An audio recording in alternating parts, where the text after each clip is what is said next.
Halo semuanya, perkenalkan aku Eka Putri Fatmasari dari program studi Hukum Pidana Islam Fakultas Syariah dan Hukum. Dalam mata kuliah pengantar studi Islam, aku akan menjelaskan tentang Al-Quran sebagai pedoman umat Islam. Yang pertama akan aku jelaskan adalah latar belakang Al-Quran. Al-Quran adalah kitab suci terakhir yang diwahyukan Allah kepada Nabi dan Rasul-Nya. Kitab ini diturunkan kepada Nabi Muhammad SAW, dan Allah telah mewahyukan kitab sucinya kepada beberapa Nabi atau Rasul, seperti Taurat kepada Nabi Musa, Zabur kepada Nabi Daud, dan Injil kepada Nabi Isa. Al-Quran juga merupakan kitab suci yang dijadikan petunjuk bagi umat Islam dalam menjalani kehidupannya untuk mencapai kebahagiaan dan keselamatan dunia akhirat. Al-Quran memiliki kedudukan yang istimewa dibanding kitab suci lainnya. Sebagai kitab suci terakhir, dan Al-Quran menyempurnakan kitab-kitab suci sebelumnya. Selanjutnya,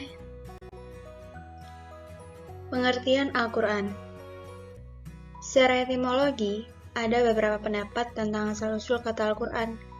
Namun, secara garis besar bisa dikelompokkan menjadi dua. Yang pertama, kata Al-Quran berasal dari korona, yang artinya menghimpun atau menggabung. Pendapat ini dikemukakan oleh Abu Al-Hasan Al-Asy'ari. Kemudian yang kedua, kata Al-Quran adalah bentuk masdar dari qoro'ah, yang berarti membaca.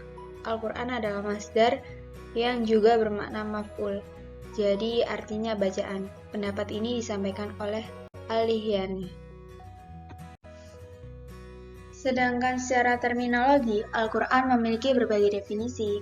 Meskipun demikian, definisi-definisi itu memiliki esensi yang sama. Di antaranya adalah Al-Quran adalah wahyu yang diturunkan Allah kepada Nabi Muhammad SAW, yang berfungsi sebagai mukjizat, diturunkan melalui perantara malaikat Jibril, ditulis dalam mushaf, membacanya dianggap ibadah, dimulai dengan surat Al-Fatihah dan ditutup dengan surat An-Nas.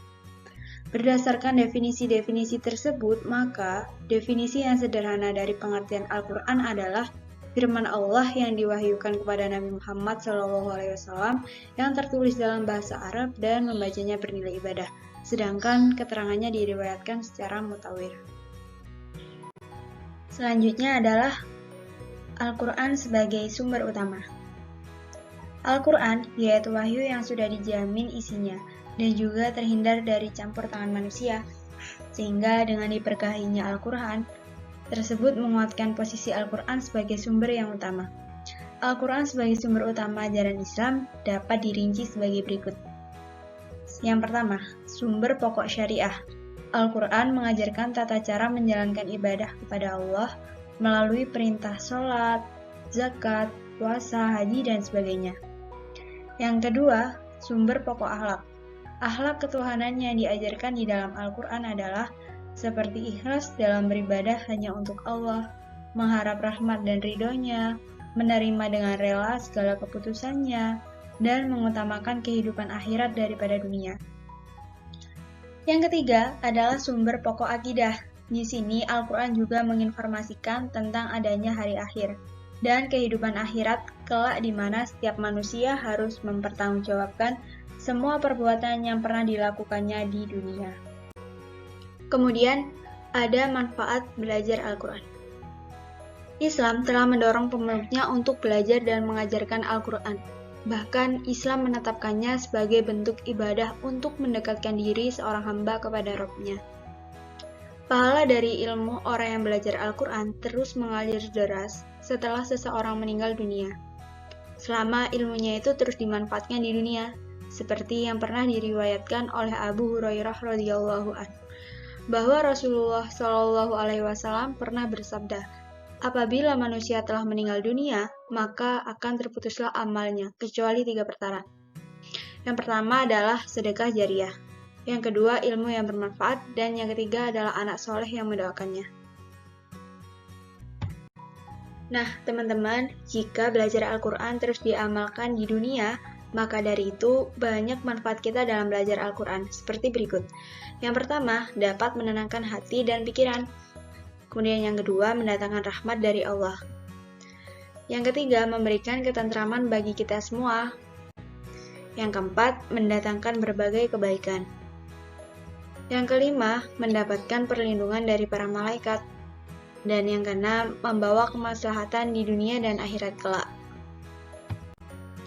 Selanjutnya ada dalil kehujahan Al-Quran. Kehujahan Al-Quran adalah sumber hukum pada Al-Quran, sebagaimana yang disebutkan oleh Abdul Wahab Khalaf, bahwa kehujahan Al-Quran itu terletak pada kebenaran dan kepastian isinya, yang sedikit pun tidak ada keraguan atasnya. Ada dalil dari Al-Quran yang menerangkan tentang kewajiban mempercayai dan menerima segala yang ada dalam Al-Quran, yakni dalam surat As-Sajdah ayat 2 yang berbunyi Bismillahirrahmanirrahim Tanzilul kitabil la raiba fihi mir rabbil alamin, yang artinya turunnya Al-Quran yang tidak ada keraguan padanya dari Tuhan semesta alam. Di dalam dalil tersebut, Allah Subhanahu wa Ta'ala mengabarkan bahwa Al-Quran telah diturunkan olehnya dan disandarkan kepada. Ada pula dalil nakli yang telah disebutkan dalam Al-Quran, yakni dalam Quran surat Al-An'am ayat 114 yang berbunyi Bismillahirrahmanirrahim Wawairullahi abtaghi hakama wa huwallazi anzala ilaikumul kitab mufassila walladzina atainahumul kitab ya'lamuna annahu munazzilam mir rabbika bil haqqi fala takunanna minal mumtarin, yang artinya orang-orang yang telah kami datangkan kitab kepada mereka mengetahui bahwa Al-Quran itu diturunkan dari Tuhanmu sebenarnya. Berdasarkan dalil tersebut, dapat diketahui bahwa isi Al-Quran benar-benar tidak diragukan lagi dan dapat dijadikan sumber serta pedoman bagi umat Islam. Baiklah teman-teman, itu tadi penjelasan yang dapat aku sampaikan tentang Al-Quran sebagai pedoman umat Islam. Aku ucapkan terima kasih dan sampai jumpa.